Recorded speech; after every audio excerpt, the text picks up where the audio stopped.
Sitting here in the Nemo tent in luxury with Lee Martin.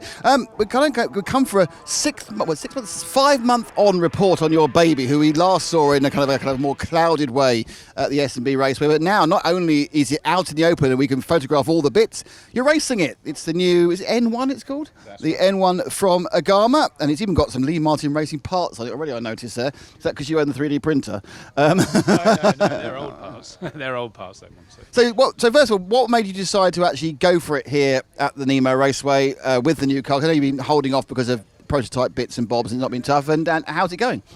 It's going very well. I mean, we decided to run it because why not?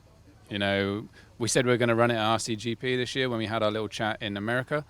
And we thought, what better place to do it than here? We didn't do it in Italy because, you know, we were still a bit scared of breaking it. But as the weather's nice in England, and we knew it was going to be nice in England, which obviously helps the 3D printing, we decided to rock it and give it its first race in my hands at our track at a big event. Yeah, because John ran it at the Euros, didn't he? John's ran it most of the last year, almost 2 years now.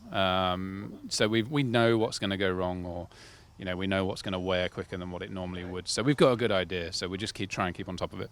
So refresh us, what is the reason for the radical change in concept, which you can see is the shocks are now laid down, they're horizontally opposed. In many ways, having laid down internal shocks is much more the usual motorsports fashion, isn't it? But why decide up to buck at least 25 years, perhaps 35 years of RC history and go back that way again? Well, they're all pretty boring now, aren't they? So, I mean, the idea is centre of gravity. You know, me coming from Thamesgale, you know, we're always looking to lower our centre of gravity now with the high traction tracks. Tracks have evolved. You have a lot more grip now at most tracks you go to, and the guys running the tracks try and make them as smooth as possible now. You know, we don't have the blown out tracks of old. So we decided it was time for a change, a new way of thinking. And we did it as a bit of a trial to start with, and really liked the way it felt, even though we could improve it, and went with it. And this is like over 2 years ago now that we started this journey. And we love it. It's different. Everyone loves it when they see it, and it drives pretty damn awesome as well. Obviously, it's visually different, and it's you know, you can see the advantage you would have in central gravity, absolutely, and I can see the advantage you would also have aerodynamically to an extent. You've not got big bluff things sticking up. But does it actually in any way change the handling of the car? Because I mean, it's just a relocation of the shocks. You obviously get the angles right, so you got the same stroke on them. You know, it's not the key part, obviously, like the roll center, or whether you're going to go C-hub or pillow ball. So is it just changes those two things, or does that lay down actually change other parts of the handling? It really does change those two things. We tried to keep it conventional in the way that the shocks work the same as a stand-up car. You know, you can have rocker suspension, which changes things a little bit, but we didn't want to do that because we didn't want to massively confuse people. Plus, we found some flaws with that design for the RC cars. Obviously, real motorsport cars, they use it, but they can have a lot better products than we can with tolerances that are a lot less. So went for this. So yeah, you're right, effectively it works the same as a normal car, but the lower center of gravity when you drive it is quite evident. You can actually have a pretty bad setup and the car still feels good to drive because you don't get that massive movement that you complain about when your car's not set up right.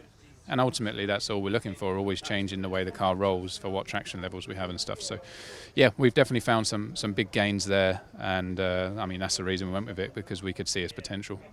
You said it's been in development for a couple of years. Obviously, I'm sure it's been delayed slightly by COVID and everything else. But how many iterations have we gone through to get to this unit here? I mean, is this like Mark 72? Or did you get quite close in just 3 or 4 goes? So this is Mark 7. Right. So, you know, we've had a few variations of it.